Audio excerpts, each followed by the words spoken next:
नमस्कार, आप देख रहे हैं नेक्स्ट 9 न्यूज और मैं हूं आपके साथ मनीष कुमार सैनी।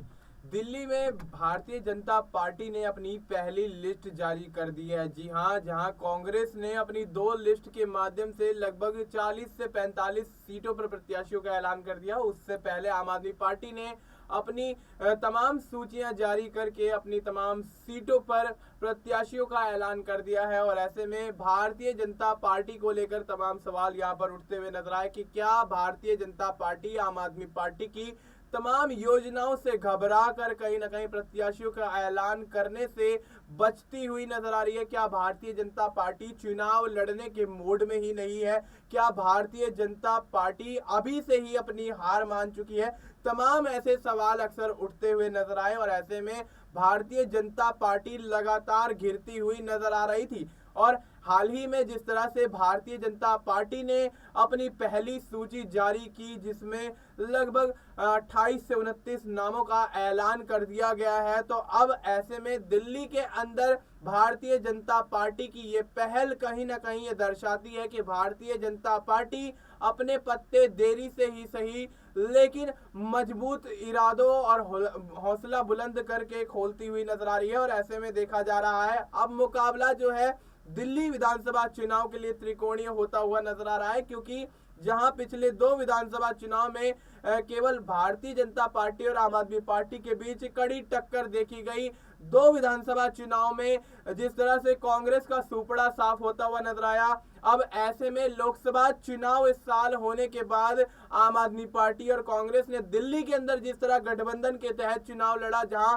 भारतीय जनता पार्टी ने 7 सीटों पर अपने उम्मीदवार उतारे, तो वहीं गठबंधन के तहत आम आदमी पार्टी और कांग्रेस ने अपने 7 प्रत्याशी उतारे, जिसमें 4 आम आदमी पार्टी ने और तो 3 यहां पर कांग्रेस ने प्रत्याशी उतारे। लेकिन हर बार की तरह या यूं कहें कि पिछले 2 से 3 बार की तरह इतिहास को फिर दोहराया गया। भारतीय जनता पार्टी ने दिल्ली की 7 सीटों पर कब्जा कर लिया। लेकिन अब विधानसभा चुनाव के लिए जिस तरह से आम आदमी पार्टी की तमाम योजनाएं सामने आ रही हैं, उससे मुकाबला और भी ज्यादा दिलचस्प होता हुआ नजर आ रहा है। और ऐसे में कुछ सीटें ऐसी हैं जो कि चर्चाओं का विषय बनी हुई हैं, केंद्र बिंदु पर हैं, या यूं कहें कि सेंट्रल ऑफ अट्रैक्शन बनी हुई हैं। और वो सीटें हैं कालकाजी, पड़पड़गंज और तमाम ऐसी सीटें, चाहे नई दिल्ली की सीट की बात कर लें जो कि अरविंद केजरीवाल की सीट मानी जाती है, पड़पड़गंज की सीट जो कि मनीष सिसोदिया की सीट रही है, सूबे के डिप्टी सीएम रह चुके हैं, शिक्षा मंत्री रह चुके हैं, और उनके शिक्षा मंत्री रहते जिस तरह से दिल्ली के अंदर शिक्षा की नई क्रांति आई,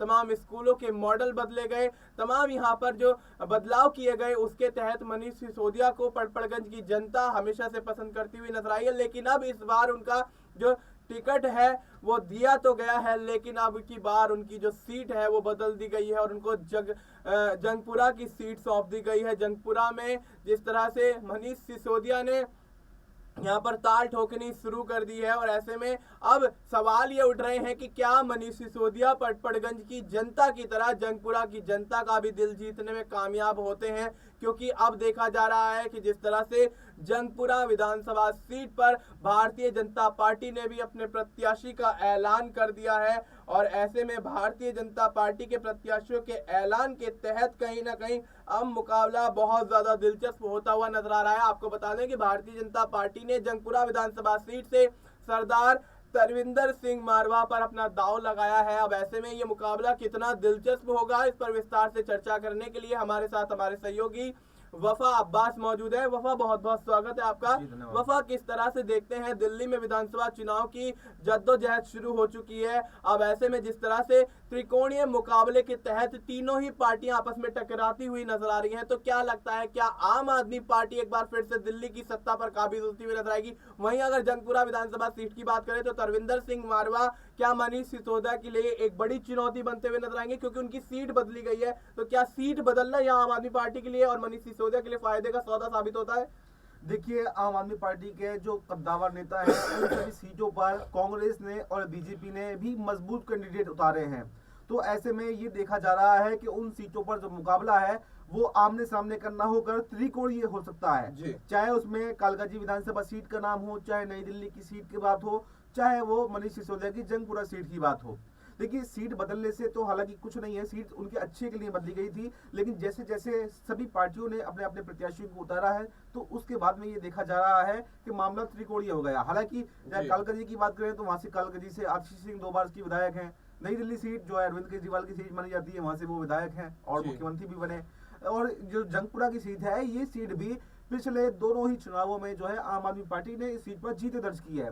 यानी कि अगर देखा जाए तो आम आदमी का पलड़ा तो कहीं ना कहीं भारी है, लेकिन इस बार का चुनाव, इस बार जो अपोजिट पार्टी यानी कि कांग्रेस जो मतलब सत्ता में से काफी दूर है और दिल्ली के चुनावों में उसका वोट बैंक पूरा का पूरा जो है वो खिसक चुका है आम आदमी पार्टी की तरफ, लेकिन इस बार जोरों से दमखम के साथ में वो चुनावी मैदान में उतरी है।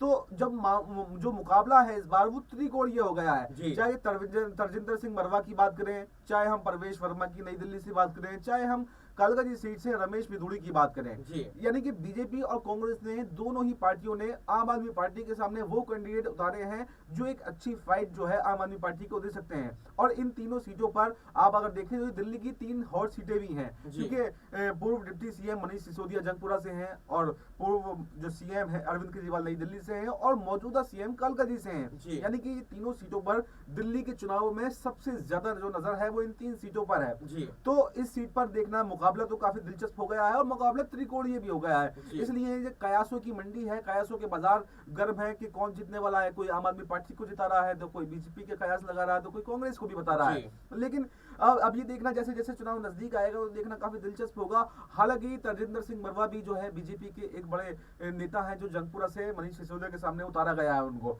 तो अब ऐसे में ये देखना है, उन्होंने एक विवादित बयान भी दिया था राहुल गांधी को लेकर पिछले समय में, उनके बयान को लेकर एक विवादित बयान दिया था। उस समय से तरजिंदर सिंह मरवा की जो चर्चे थे वो ज्यादा हो गए थे। अब इस चुनाव में अब देखने वाली बात यही है कि जो रणनीति आम आदमी पार्टी ने अपनाई थी, यानी मनीष सिसोदिया की सीट को बदला गया था मनीष सिसोदिया की बेहतरी के लिए। क्योंकि आपको बता दें, अपने दर्शकों को बता दें कि पिछले चुनाव में भी जो पटपड़गंज सीट से मनीष सिसोदिया ने चुनाव लड़ा था तो उस सीट पर बड़ी मुशक्कत के बाद में वो मात्र 2-3 हजार वोटों से या 5 हजार वोटों से शायद जीत पाए थे। मुझे अभी प्रॉपर आंकड़ा तो याद नहीं है, लेकिन बहुत जो मार्जिन था उनकी जीत का वो बहुत कम था।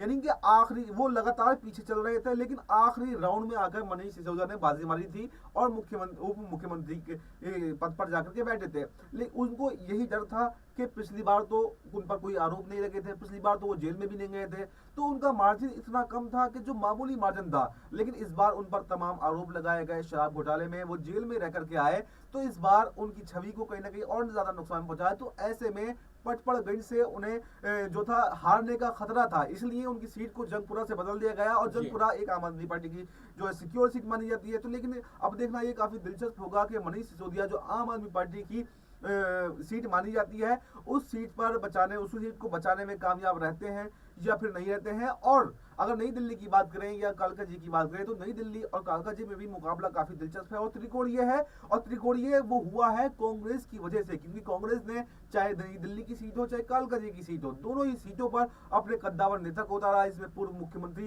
यानी कि दिल्ली की सीट तो, नई दिल्ली वाली सीट तो बहुत ज्यादा हॉट सीट है। वो हॉट सीट में इसलिए कह रहा हूँ कि अरविंद केजरीवाल पूर्व मुख्यमंत्री, उनके सामने बीजेपी के परवेश वर्मा पूर्व मुख्यमंत्री के बेटे और उनके सामने संदीप दीक्षित वो भी पूर्व मुख्यमंत्री के बेटे। यानी कि मुकाबला बहुत ज्यादा टक्कर का मुकाबला है। 2 पूर्व मुख्यमंत्री के बेटे हैं तो एक पूर्व मुख्यमंत्री खुद मौजूदा मैदान में है, तो मुकाबला तो अपने आप में दिलचस्प होगा ही। और इसी तरह से अगर कालकाजी की सीट की भी अगर देखें तो यहाँ पर मौजूदा मुख्यमंत्री और उनके सामने पूर्व सांसद, पूर्व विधायक जो है रमेश बिधूड़ी और कांग्रेस की जो कद्दावर नेता है अलका लांबा वो भी मैदान में है।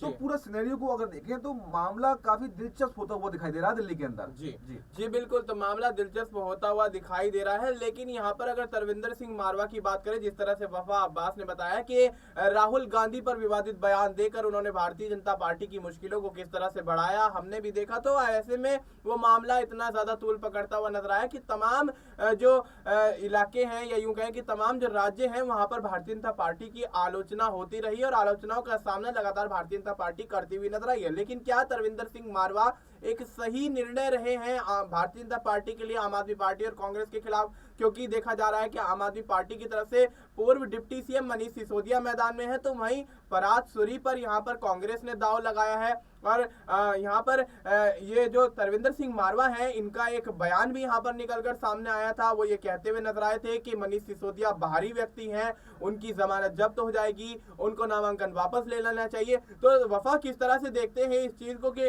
पहले तो राहुल गांधी पर एक विवादित बयान देकर इतना बड़ा बखेड़ा यहाँ पर तरविंदर सिंह मारवा के बयान से खड़ा होता हुआ नजर आया, लेकिन अब यहाँ पर अरविंद केजरीवाल के करीबी और आम आदमी पार्टी के मजबूत नेता और शिक्षा की क्रांति लाने वाले मनीष सिसोदिया पर इस तरह का आरोप क्या तरविंदर सिंह मारवा की मुश्किलें बढ़ाता हुआ नजर आएगा? देखिए मनीष, हमारे पास समय की कमी है, इसलिए मैं शॉर्ट में इसका जवाब देना चाहूंगा। देखिए, तरविंदर सिंह मारवा चाहे राहुल गांधी पर विवादित बयान दिया हो या फिर अब मनीष सिसोदिया पर विवादित बयान दिया हो, ये भी मैं विवादित बयान कहूंगा, क्योंकि आप चुनाव में उतर रहे हैं तो इसका मतलब ये नहीं है कि आप किसी का अपमान करें, कि आप कुछ कर नहीं सकते, भारी व्यक्ति हैं, ये है वो है। आप संविधान को चैलेंज थोड़ी कर सकते हैं, भारी व्यक्तियों को भी लड़ने की इजाजत देता है संविधान। आप कहीं से भी आए, आप विधानसभा चुनाव लड़ सकते हैं, आप लोकसभा चुनाव लड़ सकते हैं। ऐसे बीजेपी के कितने ज्यादा नेता हैं। मतलब अगर मैं मुझसे कहूं तरविंदर सिंह मारवा को मैं जवाब के तौर पर ये कहना चाहूंगा कि नरेंद्र मोदी जी गुजरात से बिलोंग करते हैं, गुजरात से चुनाव लड़ते आए, गुजरात के मुख्यमंत्री बने, उसके बाद में 2014 में कहां से चुनाव लड़ते हैं? वाराणसी से जाकर लड़ते हैं, 14 में भी वहीं से लड़ते हैं, 19 में भी वहीं से लड़ते हैं, 24 में भी वहीं से लड़ते हैं। तो आप ही नरेंद्र मोदी जी को समझाइए ना कि आप भारी व्यक्ति हैं, वाराणसी से चुनाव क्यों लड़ रहे हैं। ये सिर्फ एक चुनावी बयानबाजी है, इसका कोई तार्किक अर्थ नहीं है। ये सिर्फ लोगों को गुमराह करने की एक कोशिश है जो तरविंदर सिंह मारवा ने किया है। मतलब मनीष सिसोदिया दिल्ली से बाहर के नहीं है। ऐसे दिल्ली से बाहर की अगर बात करें तो दिल्ली के जो ज्यादातर विधायक हैं, जो ज्यादातर कैंडिडेट हैं, तो वो दिल्ली से बाहर के ही हैं कहीं ना कहीं। मतलब वो पहले उनके जो बिलोंग करते हैं, जो पैतृक उनका घर है, पैतृक जो उनका गांव है, वो दिल्ली से बाहर गए। क्यों? दिल्ली की जो आबादी है बहुत ज्यादा लिमिटेड आबादी है। तो दिल्ली के में प्रवासियों की आबादी जो है वो ज्यादा है। चाहे वो यूपी के हों, चाहे वो बिहार के हों, चाहे वो हरियाणा के हों, चाहे वो राजस्थान के हों, चाहे वो महाराष्ट्र के हों, कहीं के भी हों, कुल मिलाकर के दिल्ली के जो खुद के जो पैतृक गांव हैं, जो पैतृक वो हैं, वो बहुत ज्यादा कम है। तो ऐसे में ये कहना तो बिल्कुल गलत है कि मनीष सिसोदिया एक भारी व्यक्ति है। ये सिर्फ एक जुमला है, उस जुमले की तरह है जो भारतीय जनता पार्टी ने दिया था कि अगर हम बाहर से काला धन लेकर के आएंगे तो हम 15-15 लाख रुपए आपको देंगे। और मैं समझता हूं जो भारतीय जनता पार्टी के अंदर जुमलेबाजी करता है, जो अच्छे जुमले देता है, जो अच्छे भाषण देता है, उसी की कदर होती है। और उनको तरविंदर सिंह मारवा को जो टिकट दिया गया है, उनकी भाषणबाजी, उनके जुमलेबाजी को लेकर ही दिया गया है और कहा गया है कि आप दूसरों पर आरोप लगाइए, दूसरों पर दाग लगाइए और आप जीत करके आइए। लेकिन मैं समझता हूं कि तरविंदर सिंह मारवा के लिए यहाँ पर जीतना बिल्कुल भी आसान नहीं होगा, क्योंकि मनीष सिसोदिया चाहे भले ही जेल लेकर रह करके क्यों नहीं आए हों, भले ही उन्होंने जेल में अपना समय क्यों नहीं बिताया हो, लेकिन दिल्ली की जनता का भरोसा मनीष सिसोदिया के ऊपर है। क्योंकि जो उन्होंने शिक्षा की क्रांति, जैसे आपने कहा कि शिक्षा की क्रांति दिल्ली के अंदर ले गया है, स्कूलों को अच्छा करने का उन्होंने काम किया है, तो मनीष सिसोदिया एक बार फिर से मैं समझता हूँ जंगपुरा से जीतने वाले हैं। जी बिल्कुल। तो ऐसे में मनीष सिसोदिया के जीतने के आसार जंगपुरा से ज्यादा दिखाई देते हैं, बजाय इसके कि फरहाद सूरी और तरविंदर सिंह मारवा वहां से जीत दर्ज करें। लेकिन यहाँ पर वफा एक छोटा सा सवाल और लेना चाहेंगे, उसके बाद अपने प्रोग्राम की समाप्ति करेंगे। यहाँ पर फरहाद सूरी ये कहते हुए नजर आ रहे हैं कि मेरा मुकाबला भारतीय जनता पार्टी से है, मनीष सिसोदिया जो है वो तीसरे स्थान पर है। तो क्या वाकई मनीष सिसोदिया को इतना छोटा चेहरा मानना फरहाद सूरी के लिए एक नासमझी हो सकता है? क्या उनको इस चीज का नुकसान यहाँ पर देखना पड़ सकता है? देखिए, ये भी ठीक एक जुमला है जो फरहाद सूरी ने कहा है, क्योंकि मनीष, आप अपने कॉम्पिटिटर को हटाने के लिए उसको उकसाने का प्रयास करते हैं कि आप तो साफ फाइट में है ही नहीं, लेकिन ऐसा नहीं है। बल्कि मैं कहता हूँ फरहाद सूरी अगर तीसरे नंबर पे आ जाए तो ये भी बहुत बड़ी बात है जी, क्योंकि मुस्लिम वोट बैंक वहां पर इतना ज्यादा है नहीं जी। बस जो मुस्लिम वोट बैंक है दिल्ली के अंदर, वो अब कांग्रेस से भी छिड़क चुका है। अगर कुछ वोट बैंक वहां पर है तो वो भी अब कांग्रेस से छिड़क चुका है और सारा मुस्लिम वोट बैंक जो है वो अब आम आदमी पार्टी के साथ में आ चुका है। तो फरहाद सूरी को जो वो राजनीतिक या धार्मिक जो राजनीति करने की वहां पर कोशिश कर रहे हैं, वो उनकी कामयाब नहीं होने वाली है। ये उनका एक जुमला है जो उन्होंने ये दिया है। तो मैं कहना चाहता हूं कि फरहाद सूरी का ये बयान बिल्कुल बेतुका है। हालांकि देखिए, मैंने ये पहले भी अपने प्रोग्रामों में बताया है कि कांग्रेस इस बार जो है आम आदमी पार्टी से बदला लेने की कोशिश कर रही है। उसका बदला लेने की कोशिश कर रही है जो गुजरात में आम आदमी पार्टी ने कांग्रेस को हराया, जो गोवा में जाके आम आदमी पार्टी ने कांग्रेस को हराया, और अभी फिलहाल ही 2024 में ही जो हरियाणा में चुनाव हुए, आपने देखा कि किस तरह से वहां पर आम आदमी पार्टी ने कांग्रेस को नुकसान पहुंचाया। यानी जी। कि कांग्रेस कहीं ना कहीं जीतती हुई दिखाई दे रही थी, लेकिन उसके समीकरणों को बिगाड़ने में आम आदमी पार्टी का पूरा पूरा हाथ था। तो जी। उसी दमखम के साथ में दिल्ली चुनाव में कांग्रेस उतरी है, और कांग्रेस का मकसद जीतना नहीं है, बल्कि जी। कांग्रेस का मकसद है आम आदमी पार्टी को हराना। तो जी। कहीं ना कहीं पार्टी की विचारधारा से प्रेरित होकर फरहाद सुरी ने ये बयान दिया है कि साहब आम आदमी पार्टी तो फाइट में है ही नहीं, हमारी जी। फाइट तो बीजेपी से है। लेकिन ये बिल्कुल बेतुका बयान है, ये सिर्फ उनको घेरने की कोशिश है। तो मैं समझता हूं कि मनीष सिसोदिया यहाँ पर भी एक बार फिर से जीते दर्ज करने वाले हैं। जी बिल्कुल, तो ऐसे में फरहाद सुरी के बयान के इतर हटकर कहीं ना कहीं मनीष सिसोदिया की जीत निश्चित यहाँ पर दिखाई दे रही है। और जिस तरह की योजना यहाँ पर भारतीय जनता पार्टी और बनाती हुई नजर आ रही है, आम आदमी पार्टी बनाती हुई नजर आई है, लेकिन उससे हटकर ये योजना नई जो है कांग्रेस बनाती हुई नजर आई है कि हम तो डूबेंगे सनम, आपको भी ले डूबेंगे। कि वही वफा यहाँ पर समझाना चाह रहे थे कि अगर हमारी जीत नहीं भी होती है तो हम आपको नुकसान पहुंचाने का पूरा कार्य करेंगे। तो अब ऐसे में देखना यही होगा कि दिल्ली की तमाम सीटों पर किस तरह के समीकरण रहने वाले हैं, और जंगपुरा की जो विधानसभा सीट है जो कि हॉट सीट मानी जा रही है, उस पर किस तरह का परिणाम निकलकर सामने आता है। कि आम आदमी पार्टी एक बार फिर से वहां पर जीत का परचम लहराती है, या फिर कांग्रेस और भारतीय जनता पार्टी वहां से खाता खोलती हुई दिखाई देती है। फिलहाल आपको इस मुद्दे पर क्या कुछ लगता है, आप अपनी राय हमें कमेंट करके बता सकते हैं। बाकी देश और दुनिया से जुड़ी तमाम जानकारी के लिए आप देखते रहिए नेक्स्ट 9 न्यूज।